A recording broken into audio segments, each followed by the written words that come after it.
عراق کی لڑائی کے وقت حضرت عمر رضی اللہ عنہ کا ارادہ خود لڑائی میں شرکت فرمانے کا تھا۔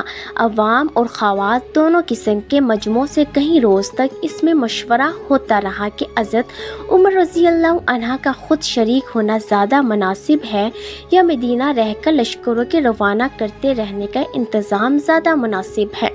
عوام کی رائے تھی کہ خود شرکت مناسب ہے اور خواص کی رائے تھی کہ دوسری صورت زیادہ بہتر ہے۔ مشوروں کی گفتگو میں حضرت سعد بن ابی وقاص رضی اللہ عنہ کا بھی تذکرہ آ گیا۔ ان کو سب نے پسند کر لیا کہ اگر ان کو بھیج دیا جائے تو بہت مناسب ہے، پھر حضرت عمر رضی اللہ عنہ کے جانے کی ضرورت نہیں۔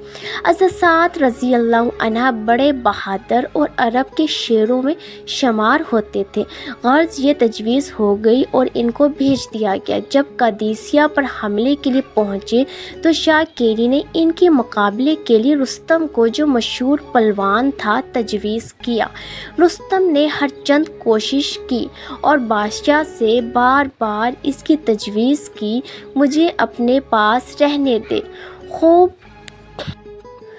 خوف کا غلبہ تھا، مگر اظہار اس کا کرتا تھا کہ میں یہاں سے لشکروں کے بھیجنے میں اور صلاح مشورے میں مدد کروں گا، مگر بادشاہ نے، جس کا نام یزید تھا، قبول نہ کیا اور اس کو مجبوراً جنگ میں شریک ہونا پڑا۔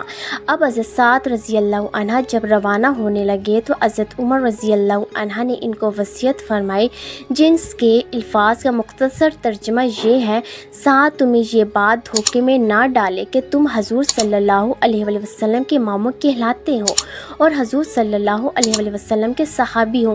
اللہ تعالیٰ برائی کو برائی سے نہیں دھوتے بلکہ برائی کو بھلائی سے دھوتے ہیں۔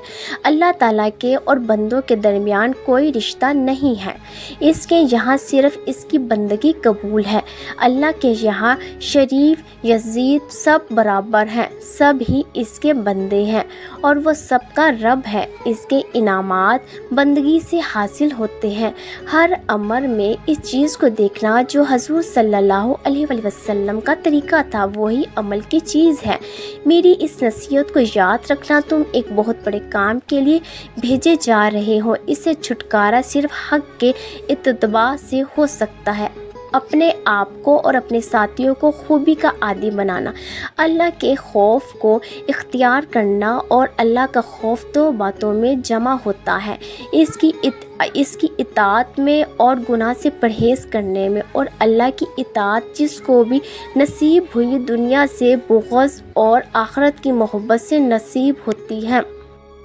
اس کے بعد حضرت سعد رضی اللہ عنہ نہایت بشاشت سے لشکر لے کر روانہ ہوئے، جس کا انداز ایک خط سے ہوتا ہے جو انہوں نے رستم کو لکھا ہے، جس میں وہ لکھتے ہیں: بے شک میرے ساتھ ایسی جماعت ہے جو موت کو ایسا ہی محبوب رکھتی ہے جیسا کہ تم لوگ شراب پینے کو محبوب رکھتے ہو۔